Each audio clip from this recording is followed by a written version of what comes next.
Hey, thanks for joining us. I'm Mike Jennings, and this is the Military Minute Podcast. And in the spirit of the season, as we are right now, we wanted to take a moment just to say, thanks, America. At the Military Minute Podcast, we are unabashedly and unapologetically absolutely American, and we are proud of the country that we live in. And there's a lot of stuff that's going around the networks and the internet and things like this that is really trying to drag the idea of America down. And so today we're going to talk a little bit about ultimately what it is that has made America great. Quite frankly, what has made it beautiful, the beacon of light on the hill to this world. Because if you take an objective look at America in the course of history, there has never been a country like us. We were not formed by conquest. We were a colony of the British, and that we lived as under the rights of free men, as it was described back in those days. That started with the Magna Carta in the 1200s. And that those traditions of freedom and control, though they were not fully lived out in every part of England, the part that bringing them to America that started to change this process was people left the motherland, they left the continent, they left the British Isles to come to America in particular for one reason. And the reason is that in establishing the colonies from the British Isles and from the mainland, here in America, you could actually own land. And when you go back to the Magna Carta and the rights of free men, this was actually all built around the concept of what we now call the landlords. At that time, these were the people who held the king at bay and ultimately came to him and forced him to sign the Magna Carta, were actually the lords of the king and put limited rights on the abilities of the king to control the land distribution as he had been able to do it up until that point in time. That the king had to acknowledge the right of the lords as those individuals who were important to the king, and therefore they were free men and had rights as such. When it came to establishing the colonies, the amount of land that was available was immense. Obviously, the United States is far bigger than what the British Isles are. And in order to help secure that, the way that the Crown encouraged this was land ownership. To be able to come to America and own a piece of the land. And that is the basis, the first basis of American exceptionalism is that in America, it doesn't matter who you are. If you are an American citizen, you can own land in the United States. As a matter of fact, if you have ever seen the movie Far and Away with Tom Cruise and Nicole Kidman, it's a great story about the Oklahoma land rush from the 1800s and the levels to which people from overseas came here just so they could own something. Because even though you enjoyed the rights of free men in the British Isles and on the continent, the true free men were not the tenants. The tenants didn't own the land. They would work the land for the Lord, and they would provide a certain portion of whatever it was that they were doing on the land to the Lord as payment, and the lords would then provide that taxation back to the king in support of the crown.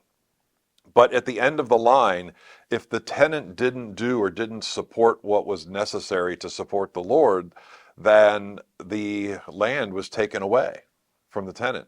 And you could see in the stories that have been told throughout generations about how families had been impoverished because of a famine or because of disease or anything like that happened, and ultimately led to their being in eternal servitude. So in coming to America, the very founding elements of our society here was built upon the fact that anyone could own land. You did not have to have a special privilege. You didn't have to have what we actually call title.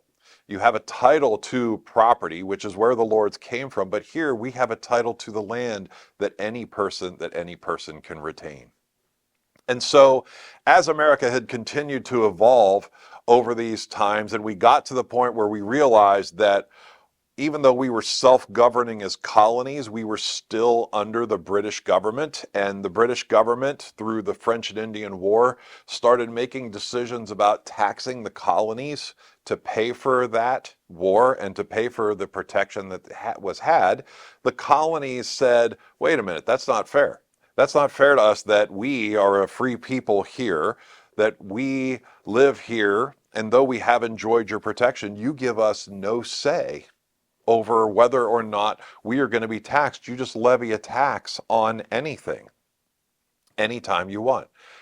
And in America, we rebelled against that idea. And it came from ideas that were built from a combination of Judeo-Christian faith and from the concepts of the Enlightenment, that people should be able to govern themselves, because you have inside of every one of us the divine spark of God, combined with the rights to own land, the rights to own property, the rights to own currency, that any person will then be able to govern and give consent to the government to govern as a way of protecting our property and protecting our rights to make those choices, which means that we also have the right through all of this to be able to dissent from choices that government is being made.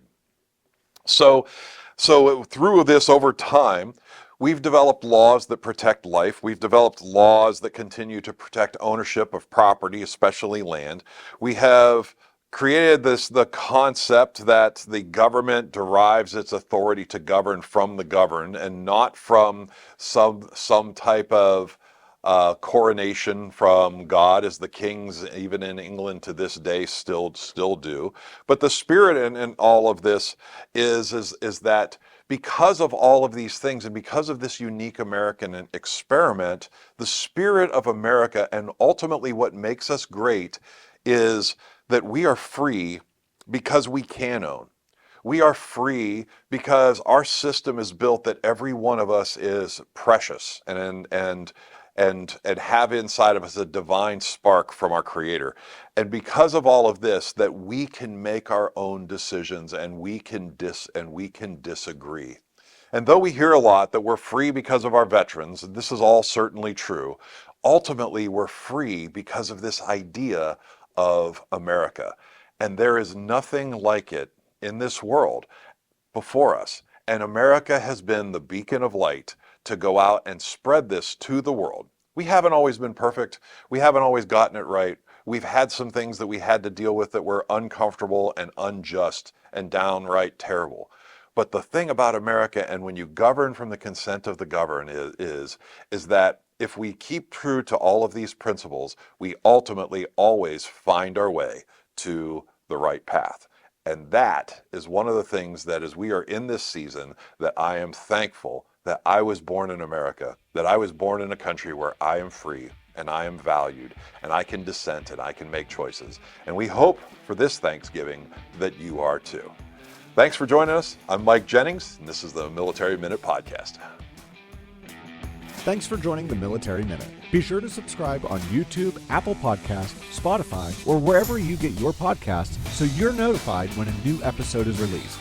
Is there a topic or conversation you want discussed here on the show? Send it to me at scott.cunningham@militaryminute.us.